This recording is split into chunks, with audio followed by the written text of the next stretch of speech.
Hello everyone, welcome to my YouTube channel Sarkari radar पर। तो आज मैं आपको उड़ीसा उच्च न्यायालय उड़ीसा स्टेट के भद्रक डिस्ट्रिक्ट में क्लर्क, स्टेनोग्राफर, टाइपिस्ट और सैलरी अमीन की वैकेंसी आई है, उसके बारे में आपको बताने वाला हूँ। इसमें जो एज रखी गई है वो 18 से 42 है। स्टेनोग्राफर ग्रेड थर्ड की भी 18 से 42, सभी की एज 18 से 42 ही रखी गई है। वेतन आप देख सकते हैं। तो चलिए ऑफिशियल वेबसाइट पर चलते हैं। सबसे पहले तो आप ऑफिशियल वेबसाइट पर आइए, भद्रक डिस्ट्रिक्ट कोर्ट रिक्रूटमेंट 2026, जो भद्रक बोलते हैं इसको, जो उड़ीसा का एक डिस्ट्रिक्ट है भद्रक, उसमें वैकेंसी आई है। इसका जो फॉर्म भरना है वो 30 जुलाई 2026 से इसके फॉर्म भरने स्टार्ट हो गए हैं और लास्ट डेट 28 अगस्त 2026 इसकी लास्ट डेट रहेगी। जनरल, ओबीसी, एससी, एसटी किसी भी जाति के लिए कोई भी एप्लीकेशन फीस नहीं है। और जो इसमें आपकी जो एज रखी गई है वो मिनिमम 18 साल और मैक्सिमम 42, मतलब आपकी मिनिमम 18 साल होनी चाहिए और मैक्सिमम 42 साल होंगे, तभी आप इसमें फॉर्म फिलअप कर सकते हैं। उसके बाद वैकेंसी में आपको बता दूं, जूनियर क्लर्क कम कॉपिस्ट, इसमें आपकी टोटल 19 पोस्ट आई हैं। इसके लिए भी आपके पास बैचलर डिग्री होना अनिवार्य है और एक कंप्यूटर का कोई कोर्स होना अनिवार्य है। आप देख सकते हैं, bachelor degree in any stream recognise university institute in India. India की किसी भी यूनिवर्सिटी या इंस्टीट्यूट से आपके पास बैचलर डिग्री होना अनिवार्य है। स्टेनोग्राफर ग्रेड थर्ड में भी 5 वैकेंसी हैं और जूनियर टाइपिस्ट में भी 5 वैकेंसी हैं। उसके बाद सैलरी अमीन, इसमें आपकी 5 वैकेंसी है। इसमें आपके पास 10th पास होना चाहिए, आप इंडिया के किसी भी बोर्ड से 10th पास होने चाहिए। और आपके पास ट्रेनिंग का एक सर्टिफिकेट होना चाहिए, अमीन सैलरी अमीन की ट्रेनिंग का सर्टिफिकेट होना चाहिए, तो आप इसमें, और आपके पास बेसिक कंप्यूटर नॉलेज होना चाहिए, तो आप इसमें फॉर्म इजीली फिलअप कर सकते हैं। और जूनियर क्लर्क के लिए 19 वैकेंसी है, इसमें आपको बैचलर डिग्री होना अनिवार्य है। उसके बाद थोड़ा नीचे आते हैं, आप सैलरी पर बात करेंगे। जो जूनियर क्लर्क की वैकेंसी है उसमें आपकी जो सैलरी रखी गई है तो 19,900 से 63,000 रखी गई है, जिसमें 10 एसटी की वैकेंसी है, एक एससी की वैकेंसी है और 8 जनरल की वैकेंसी है, जिसमें 4 महिलाएं रहेंगी एसटी में। उसके बाद स्टेनोग्राफर ग्रेड थर्ड में भी आप देख सकते हैं 25,500 से 81,000 आपकी सैलरी रहेगी, उसमें भी आप वैकेंसी देख सकते हो। उसके बाद जूनियर टाइपिस्ट में 19,900 से 63,200 इसकी सैलरी रहेगी। और जो सैलरी अमीन है इसकी सैलरी 21,000 से 69 रहेगी। तो आप देख सकते हैं। आप सिलेक्शन प्रोसेस में आपको बता दूं, आप फॉर्म फिलअप करते हैं, आप वहाँ पर भेजते हैं दिए गए एड्रेस पर। उसके बाद आपके फॉर्म की शॉर्ट लिस्ट होगी, उसके बाद मॉक इंटरव्यू या फिर एग्जाम भी हो सकता है। उसके बाद आपकी परीक्षा होगी, आपका पेपर होगा, पेपर क्वालिफाई करने के बाद आपका मेडिकल होगा, मेडिकल करने के बाद आपके डॉक्यूमेंट वेरिफिकेशन होंगे और डॉक्यूमेंट वेरिफिकेशन होने के बाद फाइनल मेरिट लिस्ट जारी कर दी जाएगी। उसके बाद आपको ज्वाइनिंग लेटर प्रोवाइड करा दिया जाएगा।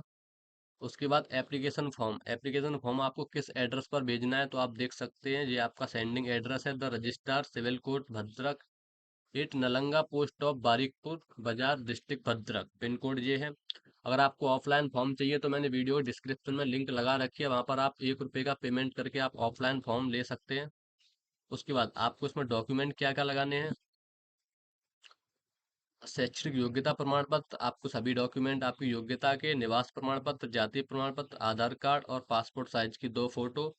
और यहाँ पर 45 गलत लिख गया, आपको यहाँ पर 60 रुपए की स्टाम्प लगानी है, डाक टिकट लगानी है 60 रुपए की, वो मैं आपको फॉर्म में बताऊंगा किस तरीके से लगानी है और फॉर्म को किस तरीके से भेजना है वो मैं आपको बताऊंगा।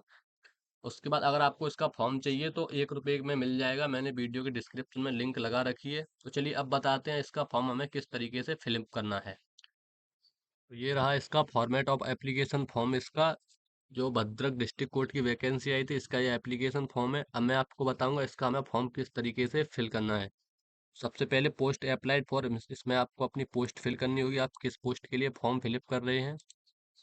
उसके बाद name of the candidate in block letter, इसमें आपको अपना नाम लिखना होगा बड़े अक्षरों में। इसके सामने आपको अपना फादर नेम या हस्बैंड फिलअप करना होगा। उसके बाद सेक्स, आप मेल हैं या फीमेल, वो फिल करना होगा। उसके बाद आपको अपनी मैरिटल स्टेटस, मतलब आपको अपनी इसमें शादी की डिटेल देनी होगी। अगर आप शादीशुदा हैं तो मैरिड फिल करेंगे, अगर शादीशुदा नहीं है तो अनमैरिड फिल करेंगे। उसके बाद पांचवे में आपको परमानेंट एड्रेस अपना फिल करना है, परमानेंट आपका जो भी एड्रेस है वो फिल करेंगे। उसके बाद आप उसी हिसाब से लिखें कि एक ही लाइन में आपका एड्रेस आ जाए और अच्छे शब्दों में लिखें। उसके बाद प्रेजेंट एड्रेस क्या है आपको वो फिल करना होगा। उसके बाद आपको अपनी डेट ऑफ बर्थ, जो आपकी आयु की गणना है वो 28/8/2026 से की जाएगी। जैसे कि आपकी जो आयु है वो है 28/8/2001, तो आप यहाँ पर दो एक है तो आप यहाँ पर 26 फिलअप करने के बाद 00 टाइप कर दें, उसी हिसाब से मैंने बता दिया है। आप अपनी आयु की गणना 28/8/2026 के हिसाब से करें।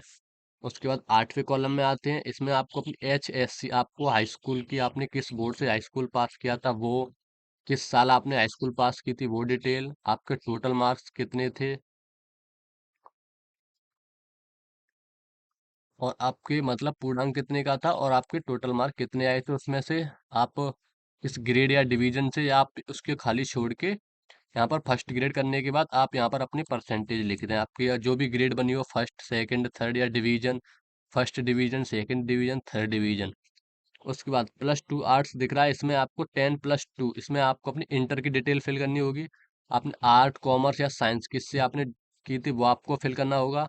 अगर आपने आर्ट किया तो आप यहाँ पर आर्ट पर टिक करेंगे, कॉमर्स से किया तो आप कॉमर्स पर टिक करेंगे, साइंस से किया इंटर आपने 10+2 तो साइंस पर टिक करेंगे। उसके बाद यही सेम प्रोसेस आपको इसमें फॉलो करना है। किस बोर्ड से आपने इंटर पास की थी, पासिंग ईयर, कितने का पूर्णांक, कितने में से नंबर आए थे, आपकी ग्रेड कौन सी बनी थी, और आपके कितने परसेंट थे। उसके बाद +3 आर्ट, इसमें आपको अपनी ग्रेजुएशन की डिटेल देनी है। इसमें आपने ग्रेजुएशन BSc आर्ट से की थी, कॉमर्स से की थी, और या किसी और से की थी, वो आपको डिटेल फिल करनी होगी। उसके बाद यहाँ पर आपको बोर्ड नहीं है तो आप अपना यूनिवर्सिटी का नेम फिल कर दें, किस साल पास की थी, टोटल नंबर कितने थे, कितने में से आए थे, और यहाँ पर आपकी ग्रेड बनी है तो ग्रेड, डिवीजन है तो डिवीजन फिल करेंगे, और टोटल परसेंटेज आपकी कितनी थी वो फिल करेंगे। उसके बाद ये ओनली उनके लिए है, रेवेन्यू इंस्पेक्टर, ये ओनली अमीन, जो अमीन के लिए अपना फॉर्म फिलअप करना चाहते हैं वो भरें, अगर नहीं है तो आप यहाँ पर ना लिख सकते हैं, EG।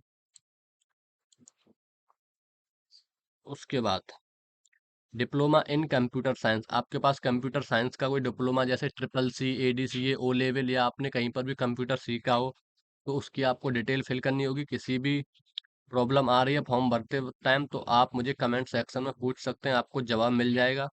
उसके बाद 9वीं में आपको अपनी कैटेगरी की डिटेल देनी होगी, आप SC ST SEBC जनरल या स्पोर्ट कोटा या एक्स सर्विसमैन। जैसे जो भी व्यक्ति उड़ीसा के अदर डिस्ट्रिक्ट से हैं वो अपना फॉर्म ओनली जनरल में फिल करें। जनरल में जैसे उड़ीसा, पंजाब, राजस्थान, हरियाणा कहीं के भी वो अपना फॉर्म जनरल में फिलअप करें, और जो उड़ीसा के कैंडिडेट हैं वो अपना फॉर्म अपनी जाति में फिल करें।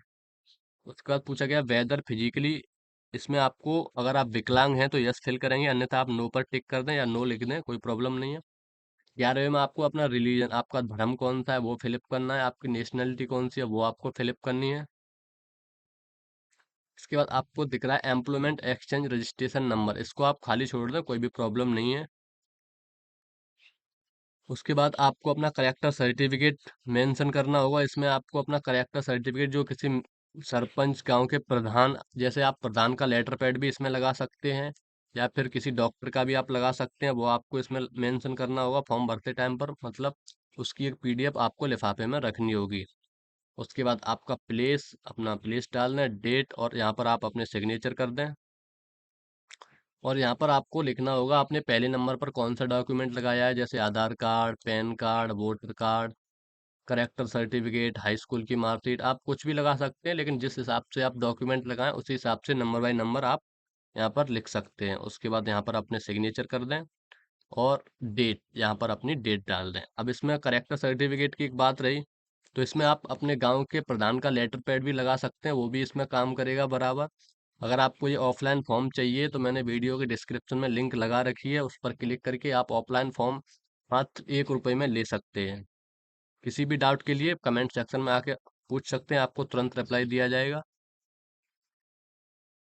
तो चलिए अब बताते हैं कि इसका हमें लिफाफे पर क्या लिखना है। तो सबसे पहले application for the post of पर आप किस वैकेंसी के लिए फॉर्म अप्लाई कर रहे हैं वो आपको यहाँ पर फिलअप करना होगा।